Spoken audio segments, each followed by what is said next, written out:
coffee bean grounds have been used for everything from soil amendments to substrates for mushroom cultivation. But do they make sense as alternatives to alkalized cocoa? Kawa Project makes a substitute for industrial cocoa powder derived from a used coffee ground upcycling process that has a more stable supply chain with less volatility, comparable or cheaper prices than industrial cocoa, and more beneficial nutritional components. So you got to stabilize it, okay, dry it to a very low moisture percentage, and then when you do an extraction process to basically remove a lot of the coffee forward notes and keep a lot of the sour and roasted notes that are found in both coffee and cocoa. And then you got to mill it at the end to get to a very, very fine particle size, just like cocoa. How close to the flavor profile of cocoa is coffee? So after we do our process, not doing fermentation, but just doing our extraction and refining process, for the more alkalized varieties, it is very, very similar. I mean, especially in application, which is really what matters at the end of the day. If you eat it raw, you can probably taste some differences because there's less fat. But when in application, especially like in cocoa-free brownies, and also evidence of this UC Davis study we did, it's really hard to tell.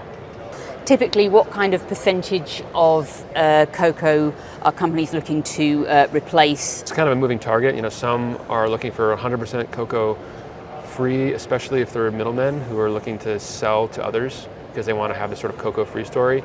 But if you're talking to an end buyer who might be using it in their own brownies or cookies or snacks, I feel like the majority of the time it's some mixture of both is fine because ultimately for them they're trying to just minimize volatility in their supply chain. Do the economics of this only make sense at massive scale? I would say it depends on the size of the customer, right? So if you're going after smaller customers, bakeries, small snack brands, it makes sense at a sub 1 million pound production scale using some co-manufacturing. But if you want to work with the big guys, the big players, you really have to have your own facility or partner with somebody to make a facility and be at 1 million plus pounds of production, which really is not that much in the food game. Do you need to be able to match the price or undercut it if you want to get in this game? I think the best scenario is if you can be a little cheaper, because who doesn't want that? And I think the reality is that because cocoa is so volatile and unstable, that it does open the ability for us to sell at the same price because it is better than cocoa in that capacity that you don't have to worry about volatility of prices. Our pricing is very stable because our inputs are very, very stable. Because of the amount of volatility in the market, is it hard to maintain the interest of potential customers, or do they lose interest when cocoa prices drop again? Yeah, I think it is a challenge, the volatility. I think that customers that are frankly looking at the long term and are invested in their business, planning for 3 to 10 years out, are continuing to be interested in this because this past 3 years was a real nightmare and they don't want to experience it again. So they're thinking, how can we prevent this from happening? So those are for those who are thinking ahead. For those who are thinking about the next year, they're definitely less interested. So what do companies currently do with spent coffee grounds? Are they a kind of cost center, or are they making any money out of them? It really depends on the country and the kind of coffee company. So with ready-to-drink beverage companies that are doing canned coffees or canned cold brews, especially in the United States, it's a cost center. So they will pay a waste hauler or at best a compost company to come take it.